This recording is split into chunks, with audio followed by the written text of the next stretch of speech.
श्रीरामचंद्राय नमः. जय जय जगदवंद्या वेदसा अरंगधरुद्रविहार गमभजन कामरात्मा अरोचनाय नृपाधिका. गौरीपुत्र गजानन अंजनी पुत्र हनुमंतराय कौशल्य पुत्र प्रभू रामचंद्र शरण हे जनार्दन माझे आद्य गुरुवर्य संत श्रेष्ठ माऊली महाराज काणेगावकर यांना सत्कर्म दंडवत घालून कथेस आरंभ करीत आहे. कथेचे अनुसंधान काय आहे की कवी श्रीधर भगवंताची स्तुती करू लागले. हे जगवंद्या जगाचा उद्धार करणारा आशा मालक म्हणतात. इच्छा मात्रे प्रचंड मायेने रचिले ब्रह्मांड. 84 लक्ष योनी उदंड जीव आत भरिले. आणि या जगताच्या ठिकाणी या ब्रह्मांडाच्या ठिकाणी तुला माया निर्मिती करणारा तूच आहेस. आणि माया निर्मिती करून 84 लक्ष योनी जन्म घालणारा ही तूच आहेस. म्हणजे आघमे अशा प्रकारची तुझी कीर्ती आहे असं श्रीधर कवी स्तुती करू लागला. ते जीवन सुरवणी तुझे भुलले देखोनी विषयांते वाढवणी विसरले निज पदार्थे हमतीने भुलोनिया. आणि अशा मायेच्या सागरामध्ये मला अनेकांना त्या ठिकाणी बुडवलाच, अनेकांना संभ्रम अवस्थेमध्ये नेलाच. मायातीत असा असणारा तू भगवंत आहेस. शब्द विषय घेता काने कुरंग वेंतीला समोर प्राणे परसे विषय सेविता वारणे अंकुशे आकर्षोनी हिंदविती. बघा म्हणजे शब्द स्पर्श रूप रस आणि गंध याचा अर्थ सांगत होते मला.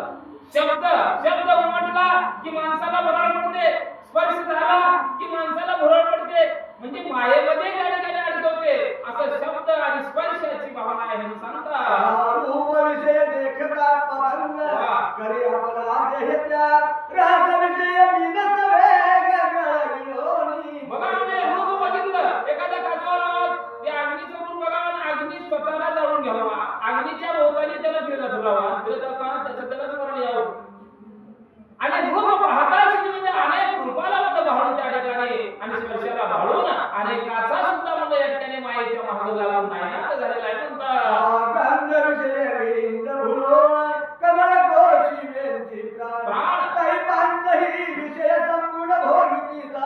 आणि गंधाचा स्पर्श होण्यासाठी फुलं पाखरू म्हणलं त्या कमळामध्ये जाऊन म्हणला जो काय असणारा चाकणारा रस आहे ते गंध आहे. त्या गंधाच्या मागे लागून स्वतःच्या जीवाचा विसर त्या ठिकाणी पडू लागलेला आहे म्हणतात. तुझ विसरवणे श्रीराम जीव भुलले जय गे धनकामात त्या श्री तारावया पूर्ण ब्रह्मन धरता आत्मजनाला. आणि अशा लोकांना संकटातून रस रूप गंध स्पर्श याच्यातून बाहेर करणारा कुणी असेल तर भगवंता तूच एक आहे म्हणून कवी श्रीधर म्हणतात. पंचमाध्याय आद्यांती कथा कसगते रामचंद्रा गादी सुता यावरी वर्तले ते तत्वता ऐका आता सावधान. आणि मागील अध्यायाच्या ठिकाणी आपण तन मन धन एकाग्रचित्तन ऐकलो की विश्वामित्र अयोध्येला आले आणि विश्वामित्राच्या मागणीनुसार राजा दशरथानं राम आणि लक्ष्मणाला दिलेले आहे. इथपर्यंत कथा तुम्ही ऐकलो. आता याच्या पुढची कथा तुम्ही ऐका म्हणतात. गुरु श्री शरण निघाला करुणात हे कथा वाल्मिके कधी अद्भुत तो ब्रह्मावशिष्ट ग्रंथ 32 सहस्र ग्रंथ. आणि मग अशा गुरुला प्रभू रामचंद्र म्हणजे ब्रह्मांडाचा मालक आहे. परंतु जगाच्या लौकिकत्वासाठी प्रभू रामचंद्र गुरुला शरण गेले आणि शरण जाऊन काय म्हणतात. समुद्राचा घोर ग्रंथ त्यातील सार सांग मुख्यात जैसे भागीरथी तुला पुरुषात वाणीचे राम विजय रामायण म्हणजे जे काही ग्रंथ महासागरापेक्षाही श्रेष्ठ आहे.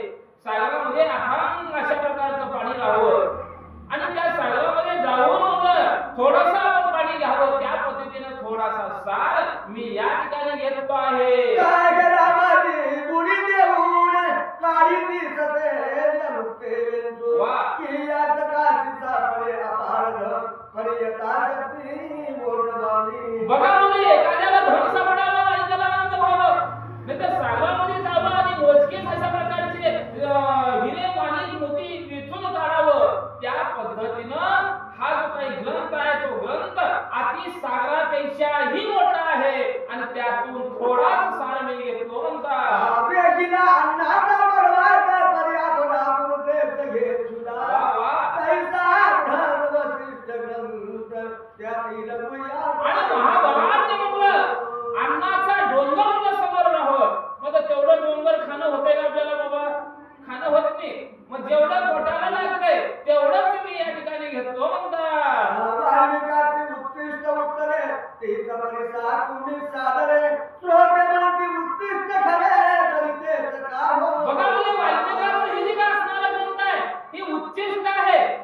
आणि ह्या उच्चिष्टापासून मला त्या ठिकाणी रामकथा म्हणून आम्ही या ठिकाणी तुम्हाला सांगतो. तुम्हाला संशय येईल अशा प्रकारे श्रीधर कवी तुम्हाला सांगतात. पराक्रम उत्कृष्ट अंगीकार कदान करीती श्रोते चतुर वा. संदेय धनुष्य घेऊन थोर कष्टात रस्त्याला सोडिती. बघा म्हणजे पराची उच्चिष्ट दुसऱ्याचं उष्ट कोणी खाऊ शकते का? श्रोते तुम्ही चतुर आहात, परंतु ही वाल्मिकी आहे. राम नामावर तरलेला हा वाल्मिक आहे. अशा वाल्मिकाचं उच्चिष्ट आपण श्रोते लोकांना ऐकावं, श्रवण करावं, मनन करावं, हे आपली भावना आपण ठेवावं असं श्रीधर कवी सांगतात. वक्त्याने स्फूर्ती धनुष्य घेऊन चक्र संमत टाकून बाण प्रश्नाचं शरणी वाहन संदेय धनुष्य छेदिले. आणि मला या ठिकाणी तुम्ही श्रोते लोकांना हातामध्ये धनुष्य बाण घेऊन मला त्या ठिकाणी मला प्रश्नाचा बडीमार केला. तर त्यातच मला जे काय असणारा रामायणाचा सहार मला तुम्हाला देऊन तुमच्या प्रश्नाचं उत्तर मी त्या ठिकाणी दिलं. माझ्या परीने कसं होईल त्या पद्धतीने उत्तर तुम्हाला देण्याचा प्रयत्न मी करेन असं कवी श्रीधर सांगतात. वक्तामुळे ऐका सावधान कोणते उत्कृष्ट घेती सज्जन वा. तरी ते बहुमक्षिका उत्कृष्ट पूर्ण मधु आवडे देवा. बघा म्हणजे आता उच्चिष्ट घ्यावं, उच्चिष्ट घ्यावं म्हणजे उष्ट मला. मग उष्ट कुणाचं कोण घेते? कोण घेते का आता? घे ना. आता लेकराचं उष्ट महाराज बाप खाईना आणि बापाचं उष्ट बाप लेकराला देणं खरं का खोटं आहे? बरं मी रामरसाची मुळी आघामी आहे.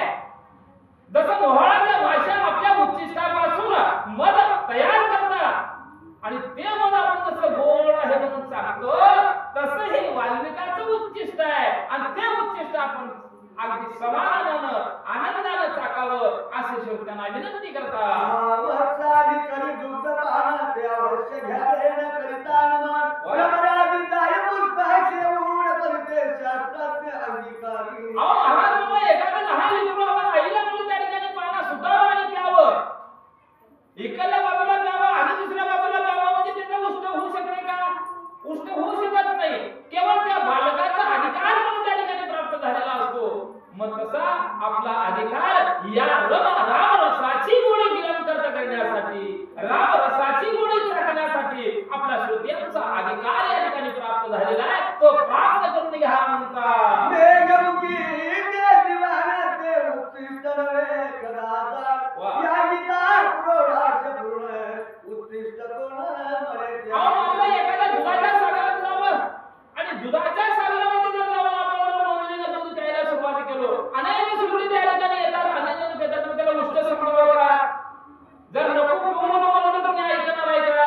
पेणारच आहे, कारण अमृत आहे. तसं हे ग्रंथ म्हणजे अमृत आहे म्हणतात. गौतमे गोरा आणि प्रार्थून तेने आधी केले स्नान पान व्यासाचे उत्कृष्ट पुराण प्राचीन उत्कृष्ट पूर्ण नव्हे ते. अहो महाराज गौतम ऋषीने महान अशा प्रकारचं सरोवर निर्माण केलं. मग अशा ऋषीने सरोवर निर्माण केलं, त्या सरोवराचं पाणी आपण पेलं कर्तव्य आहे. मग त्याला उष्ट म्हणावं का?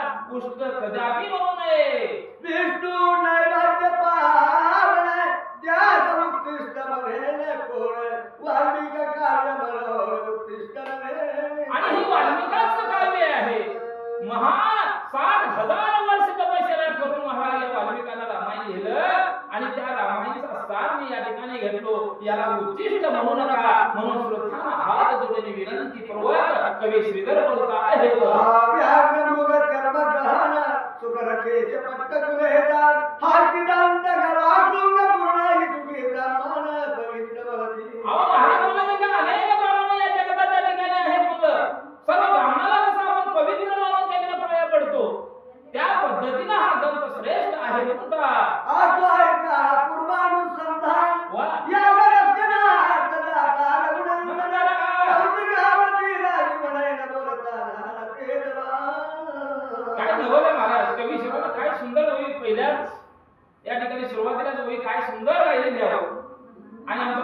सुंदर ग्रंथ महाराज.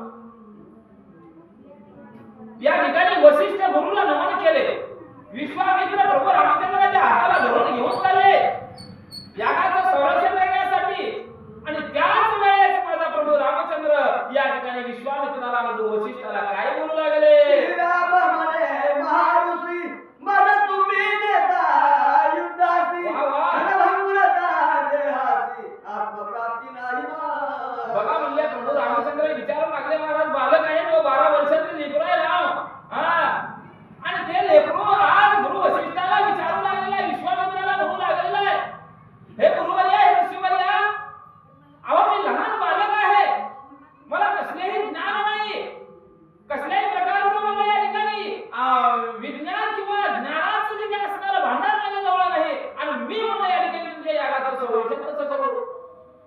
म्हणजे ज्ञानाविना पंडित होणं शक्य नाही. अशा प्रकारे गुरुवर्याला प्रभू रामचंद्र प्रश्न विचारू लागले. प्राप्तीवीर साधन वाह. कैसा अलंकार करसरीवीर वाह. किती बाबीन शून्य सदय जीवनावीन अहो महाराज एखादा भरा म्हणले 4 मजली बांधले महाराज घर. तिथे घरात माणूस जर नसेल तर ते घर शोभून दिसते का हो. म्हणजे या ध्याच्या ठिकाणी आत्मज्ञान म्हणजे स्वतःचं ज्ञान आहे का. जर स्वतःचं ज्ञान असेल तर मला त्या ठिकाणी सर्व इच्छा प्राप्ती होते आणि सर्व कार्य त्या देहापासून निर्मिती होते असं आहे. परंतु मला आत्मज्ञान नाही. काय करावं आणि मी तिथे येऊन राक्षसाला कसं मारावं अशा प्रकारचा प्रश्न प्रभू रामचंद्र विश्वामित्राला विचारू लागले. प्राणावीन कलेवर केवढीवीन आदर वाह. इंद्रिय निग्रहाविनाच्या अनाचार तो काय सांगावं ऋषीवर्या. अहो या ध्यानाच्या ठिकाणी प्राण असेल तर किंमत आहे. प्राण आहे म्हणून आपण इथं आलो आणि प्राण जर नाही निघून गेला तर 8 तास तुझ्या घरात नाही कोणी ठेवत नाही. बरं घराच्या लोकांनी ठेवण्याचा प्रयत्न केला तर गावच्या लोकांनी ठेवायला तयार व्हावं. ठेवत नाही ते कितीही कमवू द्या जीवनामध्ये येऊन परंतु त्याला ठेवत नाही ते. म्हणजे प्राणावीर आहे ते ध्येय अशुभ आहे किंवा ध्येयाला किंमत नाही. तसं आत्मज्ञानाशिवाय मला किंमत नाही आणि मी तुमच्या संग कसं येऊ. के व्रतारावीन कामिनी के अग्नि सुतावीन रजनी वाह. कैसा आत्मप्राप्तिवान कोणी व्यर्थ प्राणी अहो महान अशा प्रकारची देखणी स्त्री राहावं सुंदर राहावं परंतु त्या स्त्रीला नवराच जर नसेल तर त्या स्त्रीला किंमत आहे का. त्याच्या रूपाला किंमत आहे का, त्याच्या स्वरूपाला किंमत आहे का, कशाची किंमत राहू शकत नाही. तसं आत्मज्ञानाशिवाय या देहाला प्राप्ती नाही म्हणतात. आत्मप्राप्तीचे कारण वाह. धरावे श्री गुरुचे चरण. गुरु कृपेवीन ज्ञान वाह, वाह, वाह. चालेना. बघा म्हणजे आत्मज्ञानाशिवाय आणि गुरु शिवाय हा भेद चालू शकत नाही. या आत्मज्ञानाशिवाय गुरुच्या आशीर्वादाशिवाय ज्ञान मिळू शकत नाही. अगदी शून्य होणार आहे. गुरु जर जीवनामध्ये नसेल तर मग मी काय करू. परात्मा दिसे नेत्रेवीन गोड वाटे जीवनावीन परिसावीन सुवर्ण लोहाचे डोळे कल्पा. अहो महाराज म्हणलं एखादं पाणी राहावं. पाणी असेल तर अन्न शिजवता येतंय. जर जीवन जर नसेल अन्न जर नसेल पाणी जर नसेल तर तुम्ही अन्न कशाला तयार करता करू शकत नाही. तसं आत्मज्ञान जर असेल तर सर्वस्व होऊ शकते असं प्रभू रामचंद्र विचारू लागले. आतो गुरुशे सिद्धाधार आत्मज्ञान जोडोनी कर उभे त्या पुढे निरंतर रात्र तसे. बघा म्हणजे ज्याला आत्मज्ञानाची प्राप्ती झाली त्याच्या समोर 4 वेद 18 पुराण शास्त्र अखंड त्या ठिकाणी नोंदवून घेतील. परंतु आत्मज्ञान जर नसेल तर काय जीवनामध्ये अर्थ आहे गुरुवर्या. या प्रश्नाचं उत्तर तुम्ही द्या. या ब्रह्मांडाचा मालक विचारू लागला. गुरु सेवा ज्यासी नावडे त्याचे ज्ञानाची पडले किडे. वाह.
जाण्याचा मार्ग मोकळा होतो.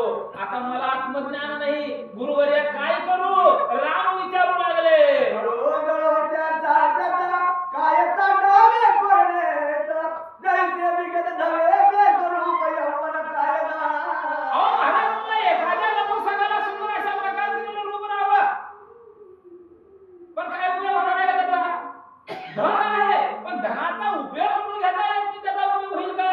त्या पद्धतीनं जे काय रूप आहे, आत्मज्ञान जे आहे ते आपल्याला प्रगट होणं गरजेचं आहे. आणि आत्मज्ञान प्राप्त होण्यासाठी गुरु करून घेणं हे महत्वाचं आहे म्हणतात. वरदानाचे विशाल नेत्र, अधाकयाचे उंच मंदिर, की धनुडा तत्व विचारती, की रम्य गृहात त्यांच्या. अहो महाराज एखादा महान धनवान आहे, श्रीमंत आहे, चावडीमध्ये येऊन गोरगरिबाला ज्ञान सांगतो आणि गोरगरिबाचा चहा पितो.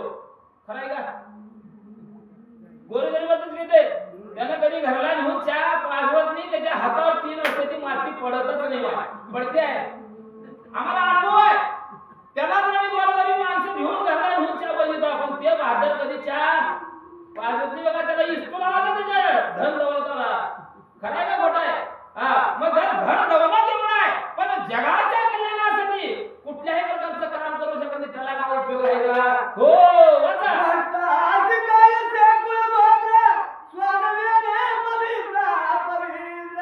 जैसे पंचमीया ते पात्र श्लोकियन शिवे सर्वदा. अहो महाराज एखाद्या मध्यमीच्या समोर पंचभगवानाचं दामन ठेवावं, त्याला खाऊ वाटत का हो? आता इथे कोण दारू केले राहते का बाबा? नाहीतर मला मानवडीच्या बाहेर जाऊ द्याचं नाव. लय उदाहरण आहे तिथे दारूचे, पण सांगत नाही बरं काही वेळ नाही. अख्खं महाराष्ट्राला हसितो आम्ही. दारूला त्याला इजित आहे महाराज. येताना हिताच्या चौकात गाठ पडलं मला. ह्या कोपऱ्यात एक माणूस, ह्या कोपऱ्यात महाराज ती फुलाय बघा, जाळी बिळी आंबे झाड तिथं असं करून असं झालं अंगावर गाडीच्या. एक गाड म्हणलं गाडी उभा केलो. पुण्या गावचं होतं मला माहित नाही. महाराज महाराज म्हणलं, पोती सांगायला चालला का मानवडीला? म्हणलं होय बाबा, होय बाबा म्हणलं, होय. येण्याच्या मागून जमत नाही, दारुड्याच्या मागे लागून जमत नाही. होय बाबा म्हणलं. म्हणले आता धंदा सुरू झाला तुमचा आवडतं म्हणलं, सीझन सुरू झाला वाटतंय म्हणलं. महाराज काय बोला होता? त्याच्या पाया पडलो नाही. लय भाज्या महाराज तुम्ही म्हणलं, त्याच्या पाया पडलो, कारण सुटका करून इथे यायची होती मला. अशी दारुड्याची गत आहे. दारुडे जसं म्हणत होतं होत म्हणावं लागतंय. जर नाही म्हणलं त्यानं गाडी अडवल्याशिवाय रात्री मग आता महिना काढावा होता मला. गप्पा बसून बरं का, तसं दारुड्याला जे अन्न पैशाला करायचं ते जर अन्न आपण तिथं समोर नाही ठेवलो तर काही उपयोग नाही म्हणतात. बघा कैसे गुरु कृपे विन देणार, व्यर्थ नर देहा लेखर, सदा विषय व्यापारी सागर त्याचे अपकरण आठवे. अहो महाराज मला या देहाला सामर्थ्य, ताकद आहे, बळ आहे, मस्ती आहे, परंतु गुरुच नाही. काय उपयोग आहे का? कसल्या प्रकारचा उपयोग नाही. हा देह नरदेह जो आहे तो नरदेह आला कसा निघून जाणार आहे? मग या जगात काय कमी काय कमी आपण? या जगामध्ये आपला जन्म ही भाग्यानं झालेला आहे. मग या जन्माचं सार्थक करून घेण्यासाठी आपण इथं आलो. मग आता आपण काय म्हणून गेलं पाहिजे? चांगलं म्हणून गेलं पाहिजे, तर या जीवनाला सार्थक आहे महाराज. चांगलं म्हणून घ्यावं लागतंय तर काय अर्थ? कारण महाराज आज इथून गेल्यावर आमचं तिकीट जर फाडलं देवानं, तिकीट फाडलं बघा, फाडल्या 3 पिढ्या लावायच्या. 3 पिढ्या जे सगळं बघलं हे युट्यूब चॅनेलवर, आणि 3 पिढ्या राहते. आज मारुती महाराज सलगरामध्ये, गणकाळे महाराज सलगरामध्ये जसं आमचे दिलीप मामा फोन लावले, काहीतरी असल्याशिवाय लावले का?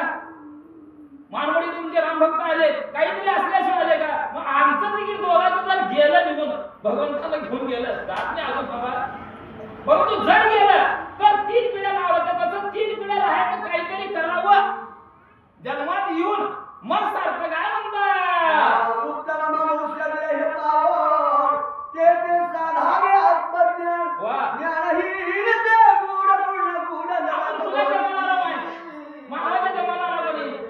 का घोड्याच्या लाव, म्हशीच्या लाव, गाईच्या लाव, वासराच्या लाव, गाढवाच्या लाव, कशाच्या लाव, उंटाच्या लाव, हे सगळं खोल आहे. आपल्याला मानव जीवन काय भगवंतानं एक वेळेस चान्स दिले आपल्याला, एक वेळेस, परंतु आपल्याला कळलं नाही. म्हातारा होत आलो, आपल्याला काहीच कळना. आपण परमार्थ आयुष्यात कधीच केलं नाही. कधी करलो? 70 वर्ष झाल्यानंतर घरात सुना लेकरं खणके दुवलेल्या, ही पिढा काय उगत खोकुला नाही कोपऱ्यात बसून म्हणल्यावर इथं तेवढा तुम्ही बसला. काय ना बाबा, तुम्हाला राग येण्याचं काय कारण नाही. तसं वस्तुस्थिती निर्माण झाली आहे. परमार्थ करावं तर आमच्या 10व्या वर्षापासून आमचा परमार्थ सुरू झाला नाही, तेव्हा आता उजेडात आलो. 10व्या वर्षात जवळजवळ 40 वर्ष